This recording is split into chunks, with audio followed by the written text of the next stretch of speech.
আজকে ইসলামী শিক্ষাকে আজকে সংকুচিত করে দেওয়া হয়েছে। আজকে কোরআন হাদিস চর্চাটাকে সংকুচিত করে দেওয়া হয়েছে। আপনার আমার সন্তানদের আজকে ইউনিভার্সিটি থেকে পাশ করে আসলে আপনি আমি মারা গেলেও তারা জানাজা পড়াইতে পারবে না। আজকে এমন একটি শিক্ষা অবস্থা ব্রিটিশরা রেখে গেছে।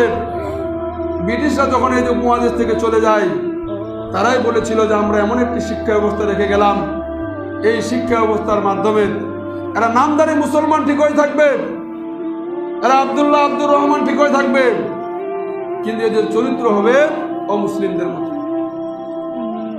আজকে সেটাই আমাদের প্রতিফলিত হয়েছে। বাংলাদেশে জরিপ করে দেখা গেছে যে 100 জন মানুষের মধ্যে শুধুমাত্র 8 জন মানুষ কোরআন পড়তে পারে, 92 জন মানুষ কোরআন পড়তে পারে। এই কোরআন মানুষ পড়ে না অনেক কারণে। যে অনেকে মনে করে যে কোরআন পড়াটা এটা আমাদের কাজ না, এটা হলো